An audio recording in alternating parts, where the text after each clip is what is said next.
you do when you have a headache? What about a fever or a pain in your lower back? You might lie down, take a rest, but what would you do before that?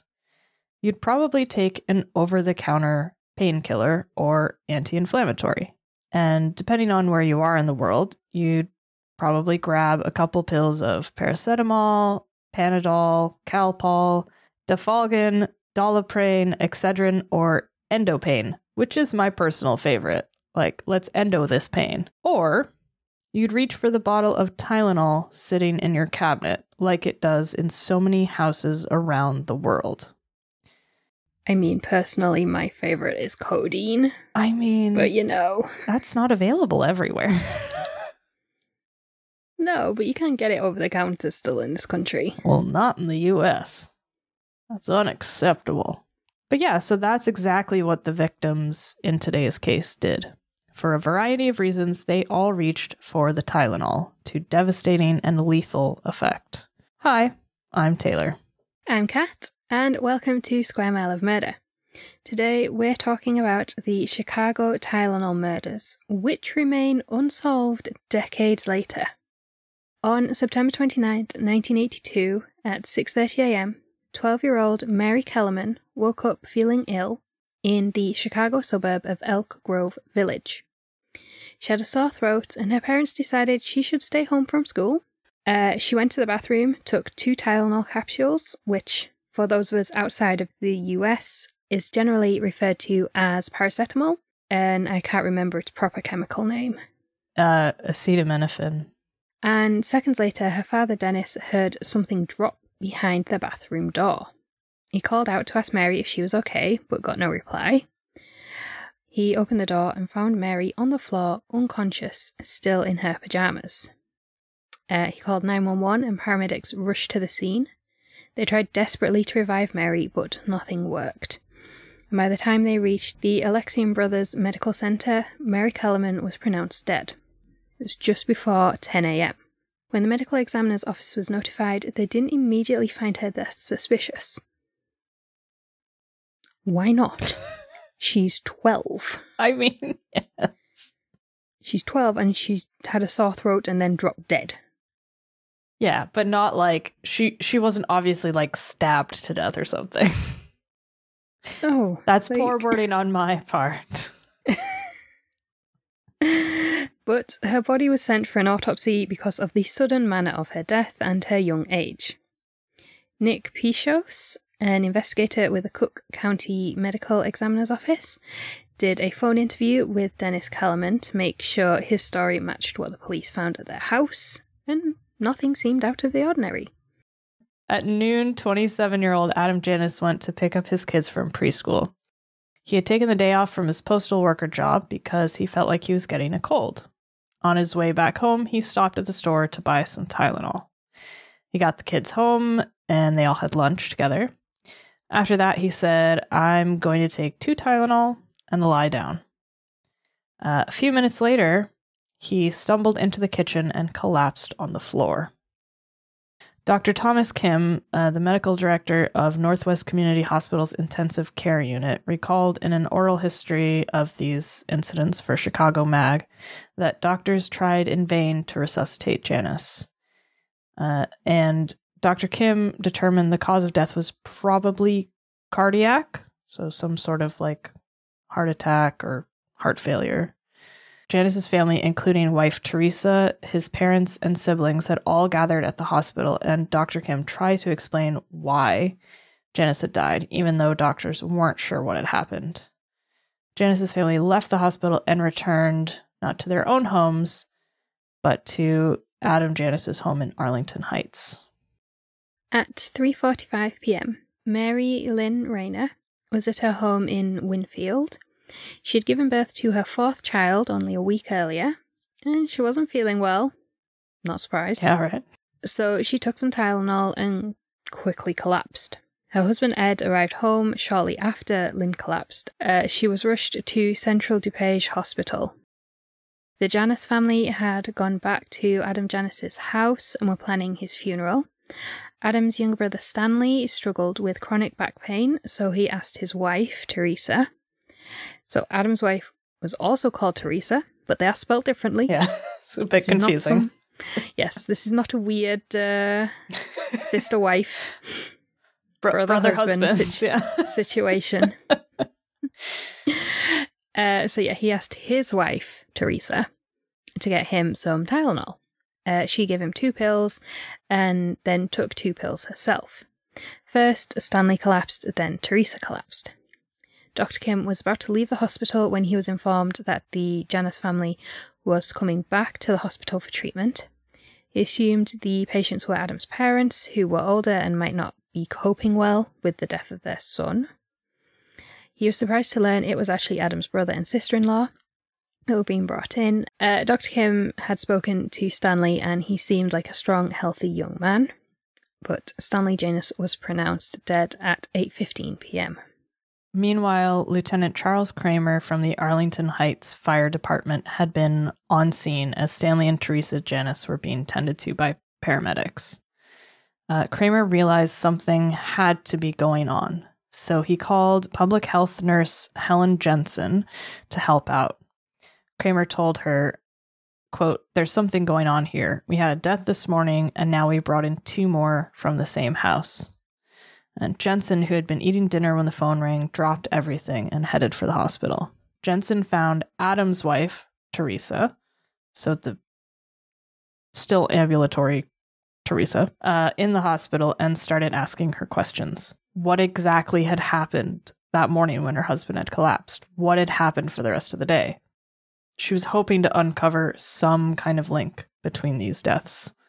Investigator Nick Pichos was also trying to figure out what was happening. He went to the hospital to speak with Dr. Kim and Nurse Jensen. When the doctor admitted he had no clue what was going on, Pichos suggested he and Jensen head to the Janus house to see if anything stood out to them. At 6:30 p.m., 31-year-old Mary McFarland was at her job at Illinois Bell, which is a telephone company, in Lombard, and told her co-workers she had a headache. She went into the back room and took some Tylenol for her headache, but within minutes she had collapsed. Jensen and Pichos arrived at the Janus house at 8 p.m. and began searching, but nothing stood out. Pichos went into the basement and found metalworking equipment. He knew that metalworkers sometimes used cyanide for polishing, so he searched for anything that might be poisonous, but found nothing. Well, I learned something new. I know, right? It's like, I did not know that. Nurse Jensen was upstairs when she found a shelf full of over-the-counter medications. It was there that she found a bottle of Tylenol with 6 capsules missing. She put it together. 6 missing capsules and 3 people dead from the same home. Wow. Why is she not, like, a detective? Right? I love this lady. So she knew that Tylenol had to have something to do with the deaths, so she and Pichos brought the bottle back to the hospital. Just like... That's incredible. Absolute genius. Also, how do you pick out the one bottle out of, like, a shelf full? It's just like, oh, here. It's this one. Yeah, and I also find it strange because for as long as I can remember, it's always been blister packet. Yeah. Medication here. I know it's obviously different in the United States, but so like if I've got a box of tablets and they've got like 2 or 3 like blister sheets in, when I've finished one, I will chuck it. Mm-hmm. Like so it wouldn't be obvious necessarily if it was like, oh, they took these pills today or whatever. For her to be able to like put that together, and also some of those bottles of tablets, like, there's like hundreds of tablets in some of them. Yeah. Like, how do you know that just like a few are missing? It's amazing. It's incredible. I mean, I guess that's part of her job as a public health nurse to like notice these sorts of things. Yeah. But just like still super cool. At 9:30 p.m., 35-year-old flight attendant Paula Prince stopped in at a Walgreens on North Wells Street to buy some Tylenol after working a flight from Las Vegas into O'Hare. Jensen and Pichos made it back to the hospital by 10 p.m. Jensen was adamant that the Tylenol was the cause of the deaths.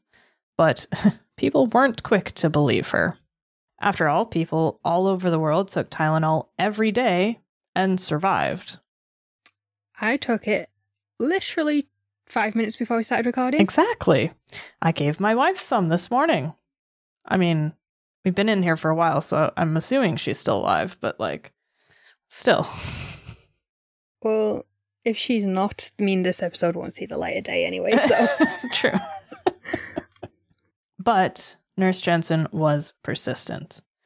Dr. Kim was open to her theory, but still couldn't figure out what had actually killed his patients.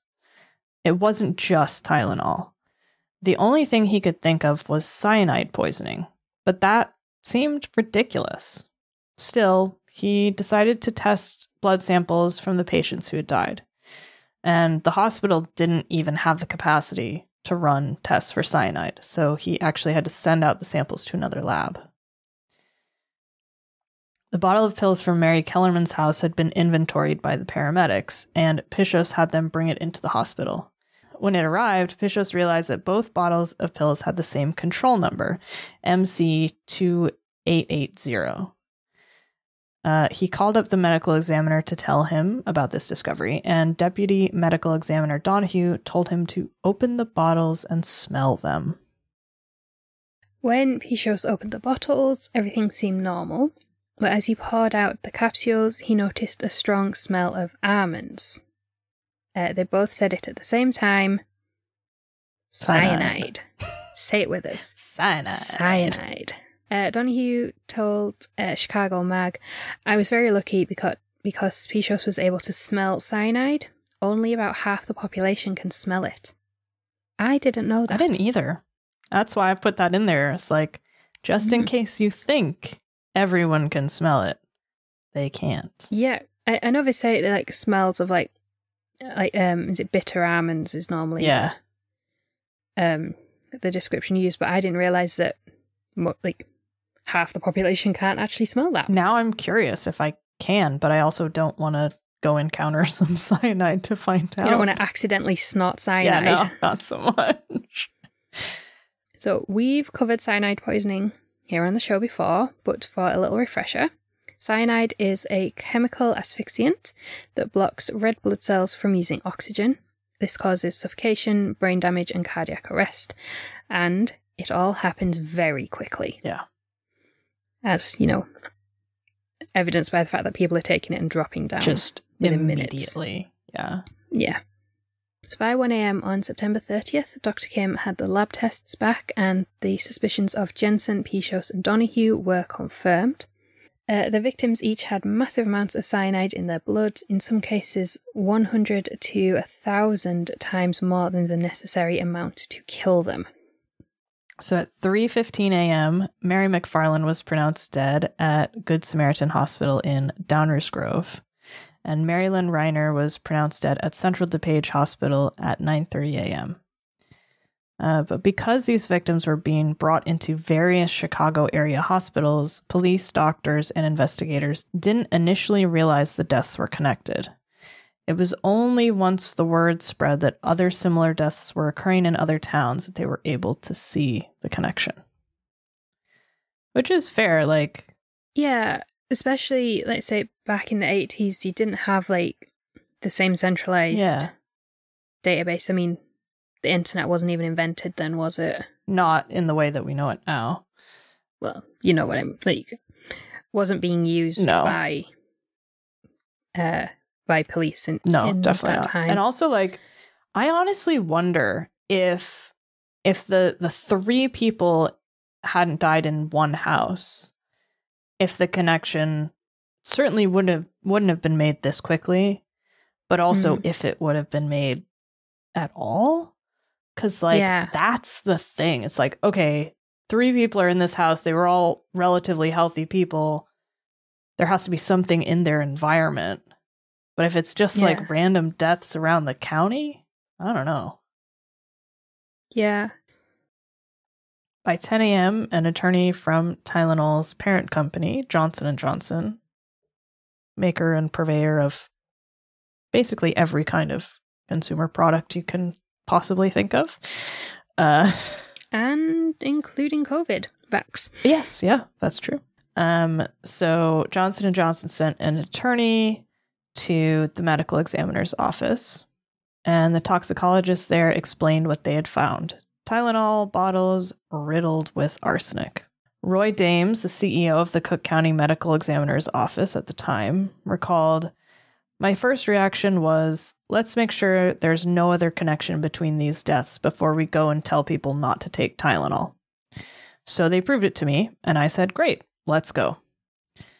He then called the CEO of McNeil Consumer Products, which is the company that manufactured Tylenol, and informed him that they would be holding a press conference. When Nurse Helen Jensen woke up after a fitful, almost sleepless night, her husband told her the morning news was blaming the deaths on Tylenol. The press conference laid out the incidents, how the victims had died, and warned people to hold off taking Tylenol for the time being. They still didn't know how the cyanide was getting into the capsules, but they wanted people to be aware of the potential danger.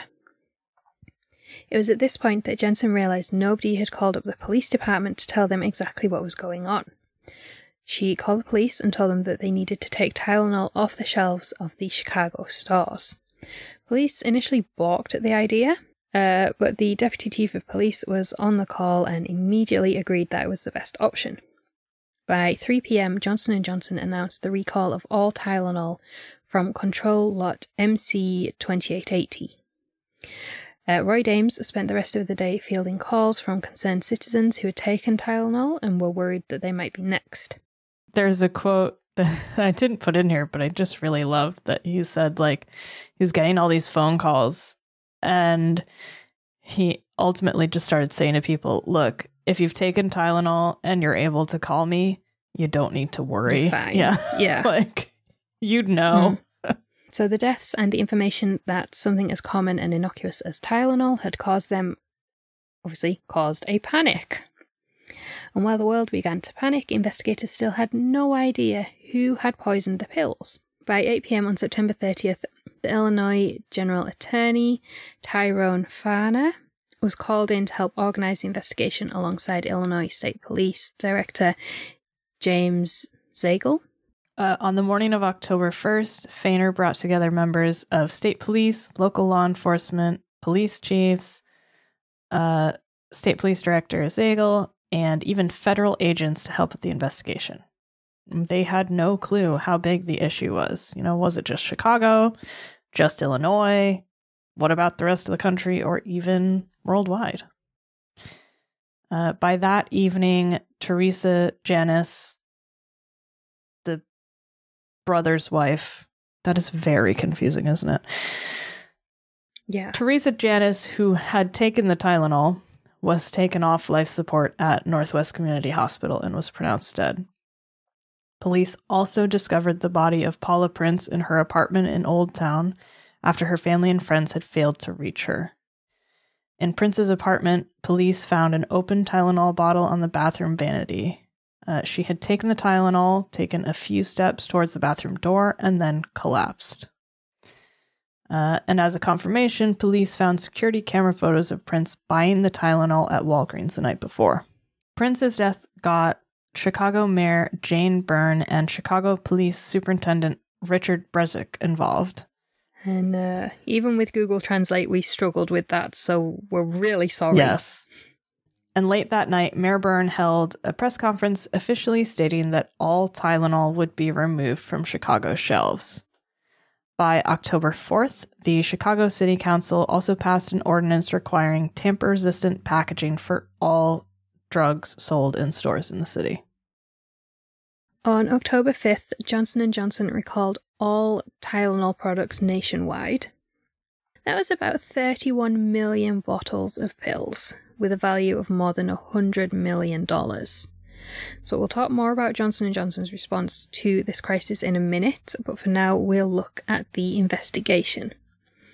Johnson & Johnson acted quickly by recalling the bottles of Tylenol from the MC2880 control batch, but two of the deadly bottles coming from the same manufacturing batch turned out to be largely coincidental. Further investigation found that the tainted bottles came from different drug manufacturing companies and locations.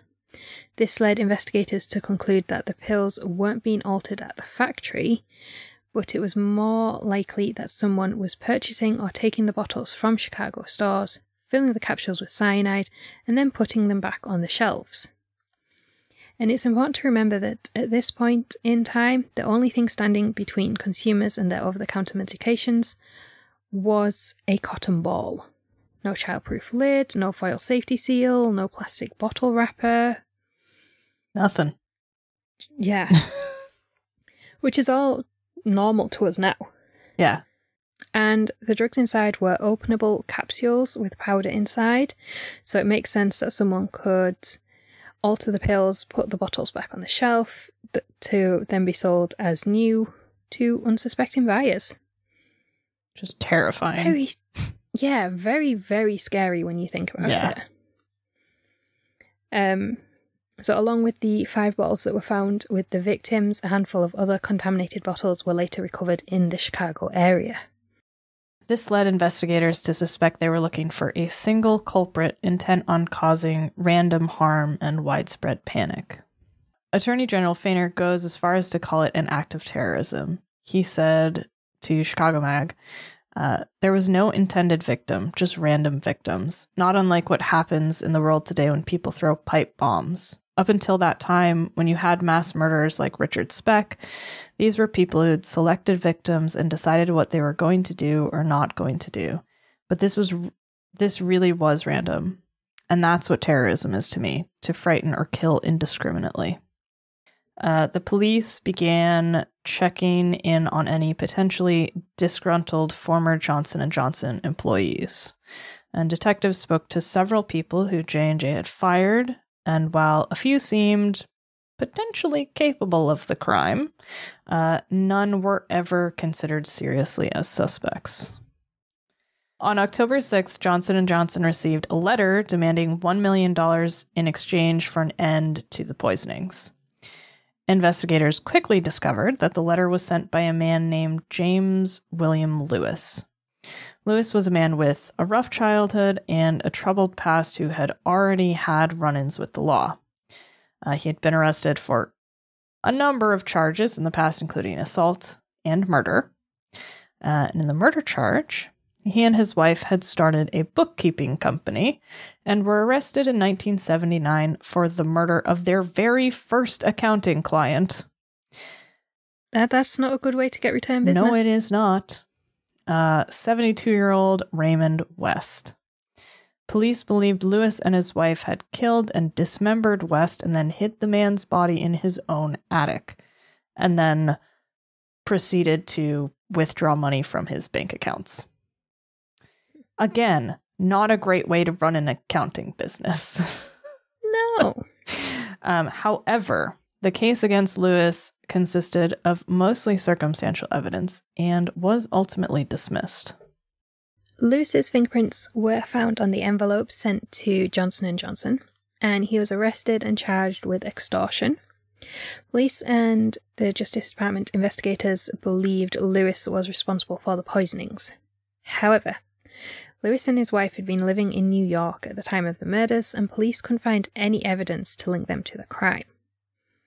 It was later revealed that Lewis had sent a second extortion letter to then President Ronald Reagan, as you do, warning the Tylenol poisonings would continue unless the federal government overhauled taxes. Which is like no small demand. No. But, bang on profile for accountants. That's true. Very fitting. That is the kind of grievance they might have with the government. I don't like how you're doing this. Is it worth poisoning, a specific city for? No. In this letter, he also threatened to crash remote-controlled aeroplanes into the White House. Lewis was convicted of extortion and sentenced to 20 years in prison. Wow, that's a lot. Because we generally think of, because this is white-collar crime, in that he had no involvement with the actual murders. He was just trying to extort money. I wonder if... And a federal law overhaul. Yeah. I wonder if because, like, investigators believed that he had something to do with the murders, that he actually got a harsher sentence because of that. Quite possibly. He served 13, and he was released in 1995, and he denies any involvement in the Tylenol murders. A handful of other suspects were investigated and later cleared, but the case quickly went cold. Over the years, the case has been worked on by all sorts of law enforcement teams, including local, state, and federal investigators. FBI profiler John Douglas was even involved with the case in 1983 and worked with Chicago journalists to publish the address and grave location of the first victim, Mary Kellerman. Douglas believed running this information in the news might encourage the killer to visit the gravesite, but nobody appeared at the location. That's interesting. Yeah. I mean, and that is kind of in keeping with, like, these kinds of killers, I feel like, that, like, want the attention or, like, want to see the effect of their crimes. But yeah, and it's seen a lot in serial killer cases as well. For sure. Turning up at funerals and things. Yeah. The Chicago Police Department released one of the surveillance photos of Paula Prince buying Tylenol at Walgreens. The photo shows Prince in the center of the frame and a bearded man in the upper right corner of the photo. Police believed that the bearded man may have been the killer and may have been James Lewis. Which, like, kind of looks like him, but also kind of just looks like any bearded guy in the early 80s. Yeah. So, I don't know about that. So now we're going to skip forward to 2009, which is a big leap. Basically, throughout that entire time, the case was still technically open, but there were no real breaks. Ice cold. Yeah, basically. So in 2009, Illinois authorities refocused their efforts in the case. FBI agents searched James Lewis's home in Cambridge, Massachusetts, and took a number of items into custody. But again, this didn't lead anywhere. The FBI said in a written statement, quote, "This review was prompted in part by the recent 25th anniversary of this crime and the resulting publicity. Further, given that many recent advances in forensic technology, it was only natural that a second look be taken at the case and recovered evidence." In an interesting turn of events, the FBI requested DNA samples from none other than Unabomber Ted Kaczynski in 2011. Kaczynski denied any involvement. But the idea isn't that crazy. The first 4 Unabomber crimes occurred in Chicago and the surrounding suburbs between 1978 and 1980.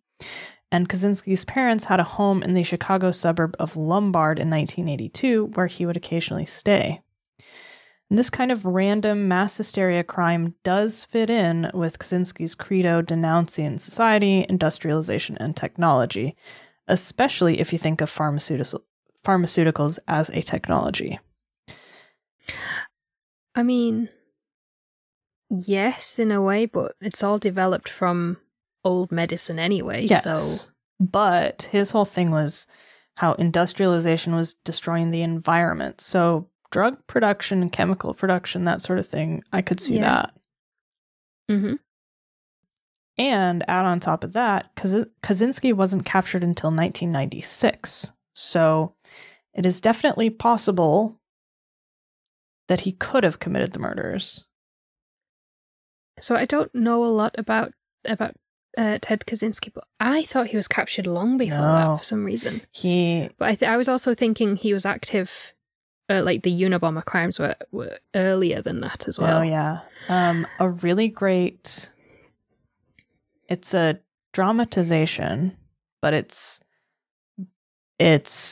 I think it was worked on by a few of the FBI profilers who ultimately cracked the case. It's called Manhunt Unabomber. I think it's on Netflix.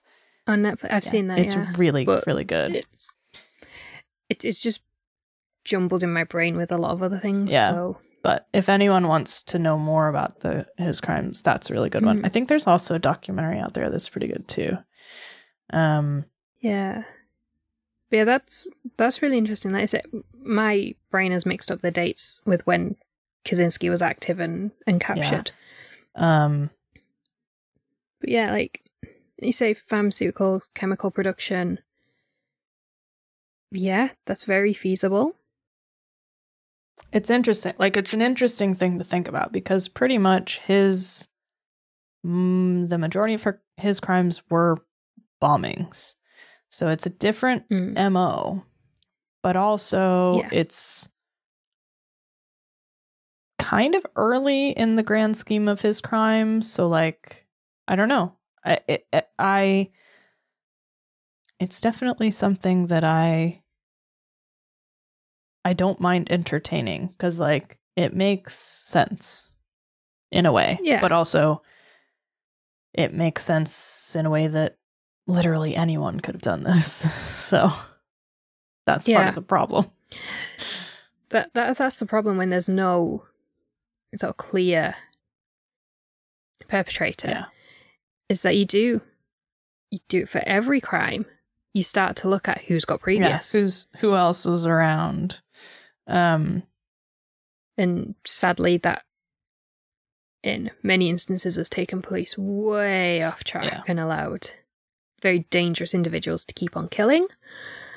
But in other times it has proved absolutely spot on. Yeah, so it goes both ways. Yeah.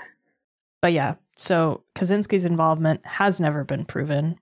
And he denies any involvement, which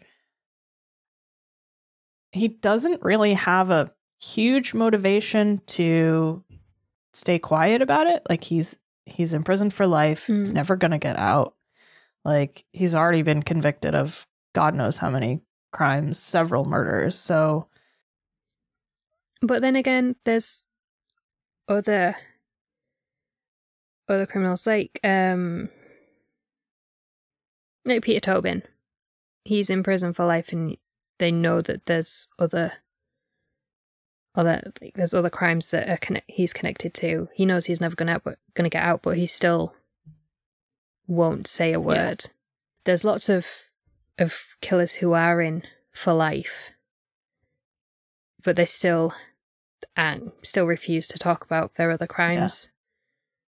Yeah. Even though in some cases it could help, even with parole. Yes, definitely. It's an interesting theory, but I don't think we'll know anytime soon anyway. Yeah, so the case still remains unsolved today, nearly 40 years later. Next year will be 40th anniversary. Wow, that's wild.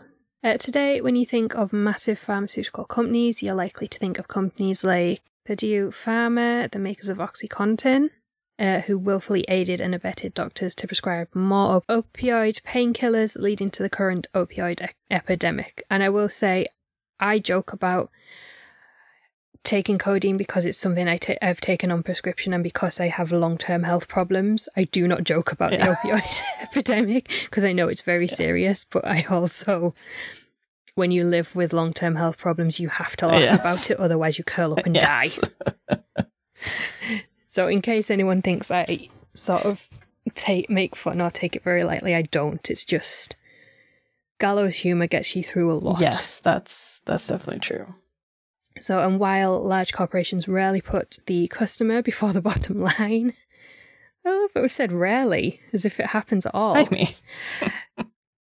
As the details of the Tylenol murders came to light, Johnson & Johnson reacted swiftly and remarkably well.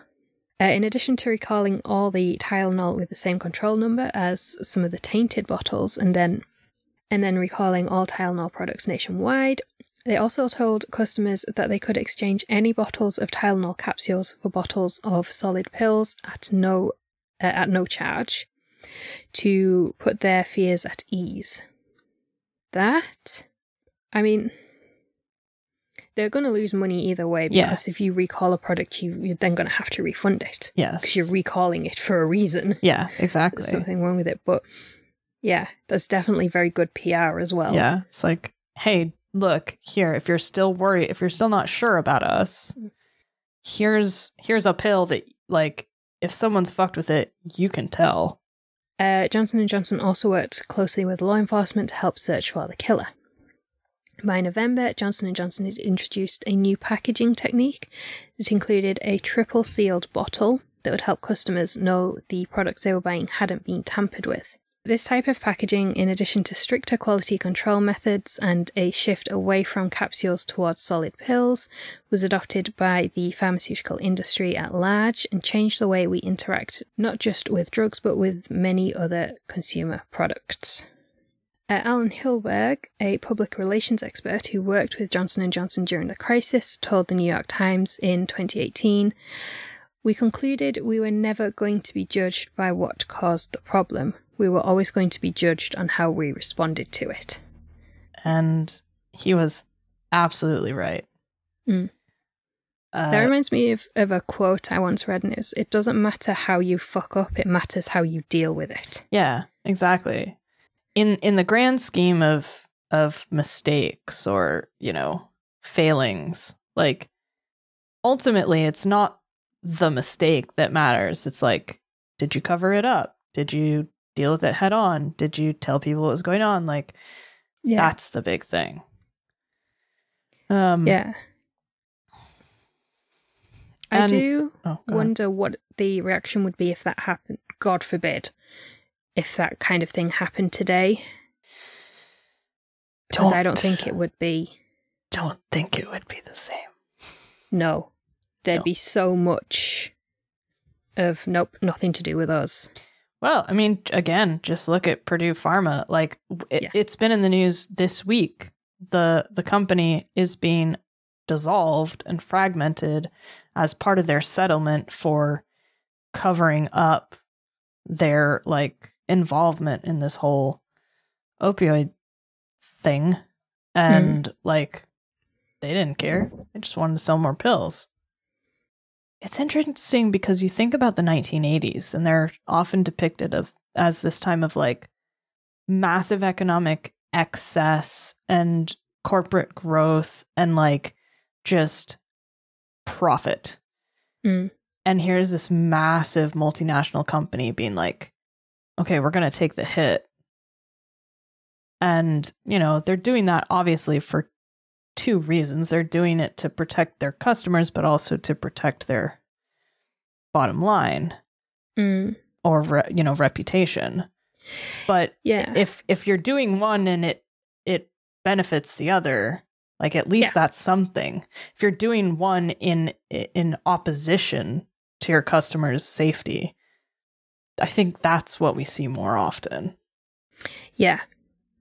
And in this Chicago Mag article, it was interesting because I think it was the medical examiner who had first been talking to, like, the people at Johnson & Johnson.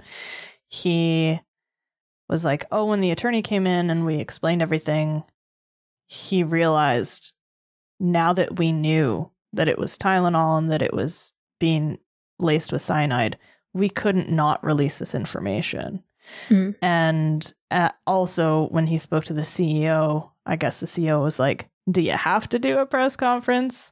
And he's like, yeah, we really do. And he's like, yeah, okay, you're right. So like, I feel like now you'd see a lot more resistance. You'd see a lot more, like, legal opposition to that. Yeah, there'd be injunctions and things taken out. Yeah. Whereas I say, when you're holding a press conference, you at least have some, even if it's the police holding the press conference, you at least have some knowledge and control in that situation. Yeah. And I think they made the right choice to say, like, okay, well, this is going to come out no matter what. We might as well find ourselves on the right side of it. Yeah. Johnson & Johnson's quick response and transparency with both customers and lawmakers is now often taught in business schools as an example of how to properly handle a crisis. And the company managed to regain the trust they had lost, and by 1983, had nearly completely regained their market share, which is amazing in the space of a year. Yeah. Which just proves that it is possible for companies to protect both their customers and their profits. Mm-hmm. Following the Tylenol murders, there were several copycat crimes. Some involved Tylenol and other over-the-counter drugs, but some involved other products. And following the murders in Chicago, product tampering became a federal crime, leading to harsher sentences for some of these copycat crimes. For example, Stella Nickel was sentenced to 90 years in prison for tainting Excedrin capsules with cyanide and killing 2 people. Wow. Yeah, it's a long time. Double murder, 45 years? Yeah. Each. It's a life sentence in other words, isn't it, really? Yeah. Literally, in other words. It's... Yeah, exactly. So the investigators, doctors, nurses, and politicians who initially handled the case all have their various theories. Superintendent Brezcik told Chicago Mag, quote, "My opinion is that this was an initial homicide where the bad guy knew the victim and that was it. And then to cover it up, the bad guy went and contaminated the other ones. That motive makes the most sense to me." One firefighter believes the motive behind the killings was to, quote, "bring the United States to its knees," which it did in some ways. Mm. Attorney General Feiner told Chicago Mag that he was still shocked the crime hadn't been solved. He said, "In all the time I was a relevant part of the investigation, I always thought that it would have been resolved. I would have bet anything on it. I didn't see how we could have that kind of manpower, that much analysis, and that it wouldn't be solved. I just didn't believe it then, and I don't believe it now." But alas, never has been. And that is the story of the still unsolved Tylenol murders. I gotta admit, it is kind of surprising that it still hasn't been solved. Yeah. With all the developments in technology. Yeah. But on the other hand, it's never happened since, so it's possibly been it's not a priority. Yeah.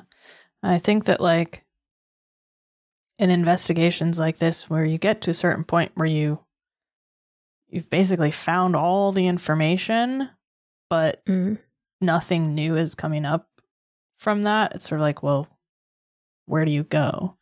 And I also think, from everything that I read, a lot of law enforcement believed that James Lewis was actually responsible for the murders. But just through the nature of evidence, they could not definitively tie him to it. Yeah. So if that's the case, and then he went to jail for 13 years. I don't know. I could see that maybe being why it didn't continue, and it brought about massive change in the way that medication is sold. Yeah. It's funny because I was talking to my mom on the phone last night, and I was telling her that we were going to do this case, and I was like, "Do you remember it?" Because 1982, she was living in LA at the time. She's like, "I don't really remember the case, but isn't that why we now have all these child-proof lids and safety seals and stuff?" I was like, "Yeah, that's exactly right." So it definitely has had this massive cultural impact. But also, to me, just to think that there was a time when you didn't have childproof lids on. Because as I'm saying this, I'm realizing, so you can get over-the-counter sleeping pills that come in those kind of bottles, which I just realized because I've had them before. Which have the child lock. You've got to turn it to line them up, and then they've obviously got the foil seal and everything.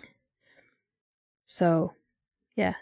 As I think about it, there are obviously things in the UK sold in that kind of form, but just predominantly we seem to have the blister packets.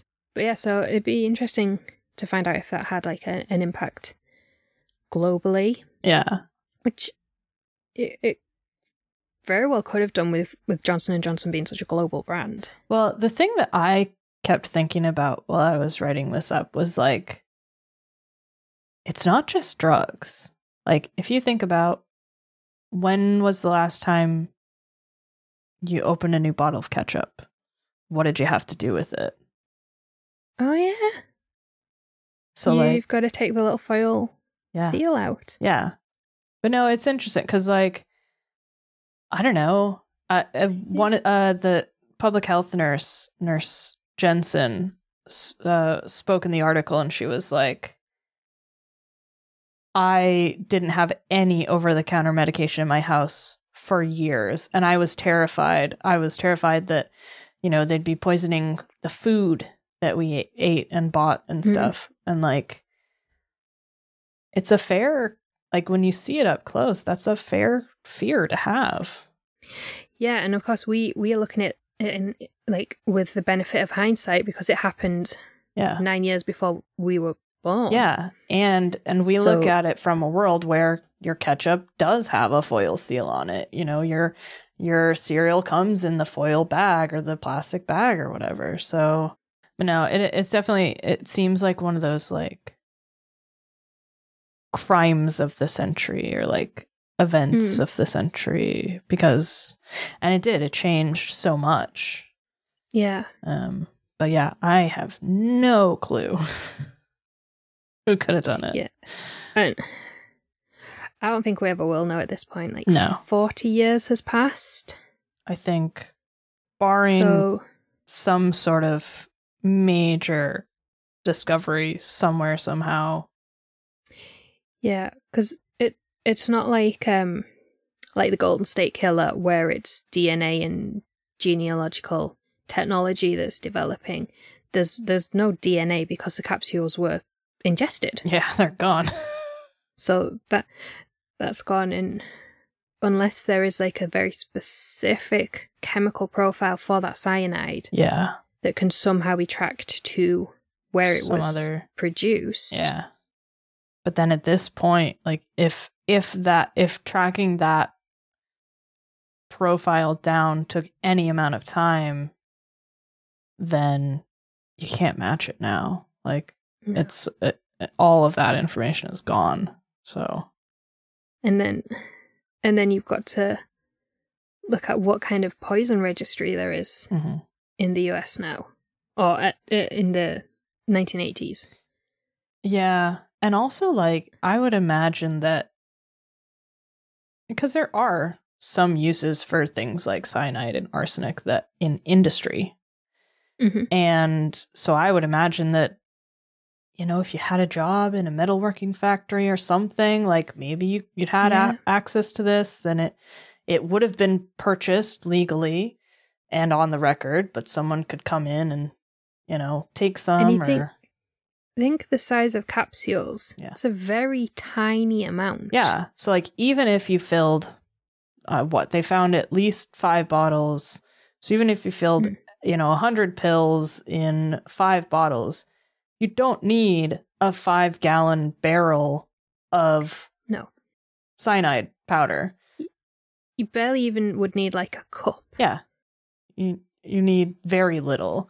So when you're thinking about that small amount, trying to trace that down would be so hard. Yeah. Yeah, I think it's very unlikely that we'll ever find out, barring a deathbed confession. Yeah. And, like, I think that the Unabomber theory is really interesting, but again, it's like, we're not going to know. If he's decided, so I looked it up, Ted Kaczynski is 79. And he's just decided, I did this, but I'm not going to say anything about it. We're never going to know. Yeah, which he is he's within his rights. Of course. It's the literal premise of our justice system, both here and in the United States, and in most countries, is innocent until proven guilty. Yeah. You do not have to say anything. And you do not have to take the stand in your own defense. Yeah, and you have a right against self-incrimination. Yeah. So if he's decided, if he did do it, and he's decided, nah, I'm not going to say anything, well, burden of proof is on law enforcement. Oh, yeah, absolutely. So it's shitty, but that is a constitutional right. Yeah.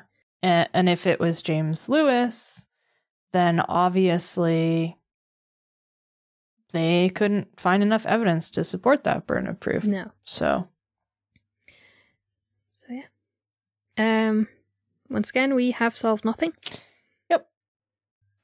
But if that's your thing, and if you like the show, please rate and review us on Apple Podcasts or wherever you are listening. And don't forget to subscribe so you never miss a new episode.